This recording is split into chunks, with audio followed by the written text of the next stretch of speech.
Matapos manalasa ang bagyong Aghon sa malaking bahagi ng bansa, kung saan ilang mga sakahan ng lubos na naapektuhan, iniulat ng Department of Agriculture o DA na milyong halaga na ang pinsalang naidulot nito sa kanilang sektor. Narito ang report.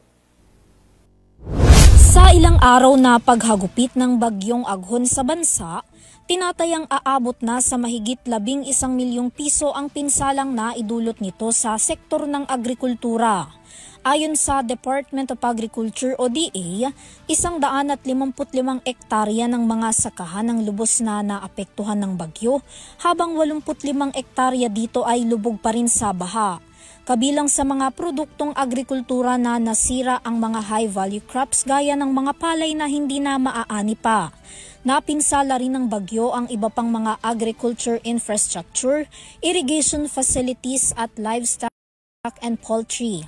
Halos 500 magsasaka na rin ang kasalukuyang naapektuhan ng masamang panahon. Sa pinakahuling datos ng DA, Calabarzon ang pinaka-naapektuhang rehiyon ng bagyong Aghon, kung saan nagkakahalaga ng 5 milyong piso ang nawala sa kanila, sinundan ng Laguna at lalawigan ng Quezon.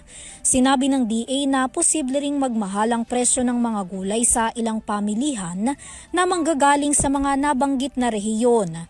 Gayunpaman, pagtitiyak ng DA, hindi maaapektuhan ng bagyo ang supply ng mga ito sa bansa. Sa katunayan daw, nagsagawa ng inspeksyon ng DA sa ilang meat section sa NCR para masiguro naman na mayroong mabibiling mga manok at baboy ang mga mamimili. Kasunod yan ang pangambang baka maging kulang daw ang supply ng mga ito. Ayon kay Agriculture Undersecretary for Livestock Deogracias Victor Savellano na siyang nanguna sa naturang inspeksyon, bahagi ito ng trade check ng ahensya upang matiyak na tama lang ang presyo ng mga baboy at manok na ibinibenta sa mga supermarket at hindi ito naapektuhan ng bagyo. Una nang tiniyak ni Pangulong Ferdinand Marcos Jr. na tuloy-tuloy ang paghahatid ng tulong ng pamahalaan sa mga naapektuhang pamilya at individual, kabilang na dyan ang mga magsasaka at mangingisda. Dahil din sa pinsalang dala ng bagyo, isinailalim sa state of calamity ang ilang bayan sa Quezon upang mas mapabilis ang agarang tulong na ipapaabot sa kanila, gayon din ang paggamit ng kanilang Quick Response Fund.